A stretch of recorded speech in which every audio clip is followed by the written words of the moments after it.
Kenapa saya pertegas Prof. Mahfud? Karena ketika Prof. Mahfud juga pasti sudah banyak ditanya. Ketika Prof. Mahfud dan Mas Ganjar itu tidak datang pada saat penetapan oleh KPU, itu dibaca, apapun alasannya ya, apakah karena undangannya mepet, tapi ada masyarakat yang membaca itu sebagai gesture bahwa pasangan Ganjar dan Mahfud itu belum menerima Prabowo Gibran sebagai presiden dan wakil presiden terpilih. Itu bagaimana, Prof?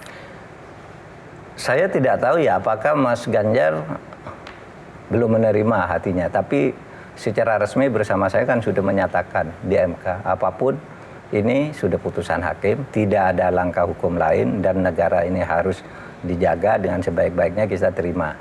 Nah itu aja, bahwa kemudian ada yang masih menggerutu mungkin saya tidak tahu. Nah soal saya tidak hadir itu tuh betul-betul saya tidak tahu.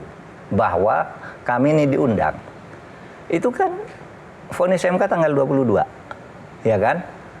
Sudah sore pula baru diumumkan bahwa besok lusa tanggal 24 itu akan disahkan.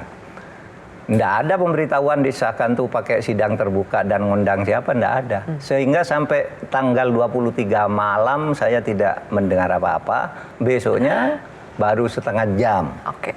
Sebelum itu saya ditelepon, Bapak mau berangkat nggak apa? Ke KPU ini penetapan, lah saya diundang. Iya Pak, lah nggak ada undangannya. Ya ini undangannya masuk tadi katanya. Ya nggak bisa dong, setengah jam. Ya.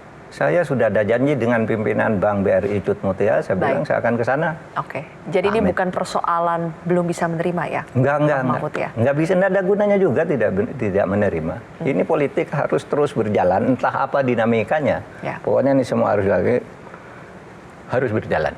Negara ini terlalu besar dan penuh nikmat untuk dikorbankan hanya karena persoalan Mahfud, persoalan Prabowo, Jokowi, Ganjar. No, ini besar nih negara ini. Masa Indonesia mau dikorbankan hanya orang karena kalah pemilu atau karena curiga orang curang dalam pemilu? Tidak fair. Ya udah, ada hukum yang menyatakan. Kalau hukum sudah katakan itu, ayo jalan, jaga negara ini. Iya. Gitu kan. Pak Mahfud, berulang kali kita mendengarkan bahwa Pak Prabowo mengatakan ingin merangkul lawannya, ingin merangkul kekuatan-kekuatan yang ada di luar koalisinya terutama.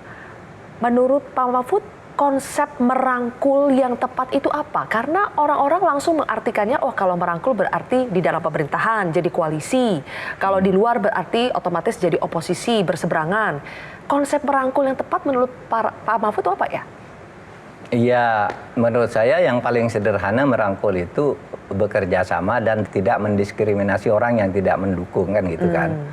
Itu aja yang paling sederhana. Kalau masih bisa ke atas lagi ya dimasukkan kan gitu ke dia kalau dianggap itu untuk kebaikan bagi pemerintahannya. Tapi saya kira Pak Prabowo sudah banyaklah konsep merangkulnya tuh, ada berapa level gitu pasti sudah buat. Saya enggak berpikir seperti apa gitu, biar Pak Prabowo aja.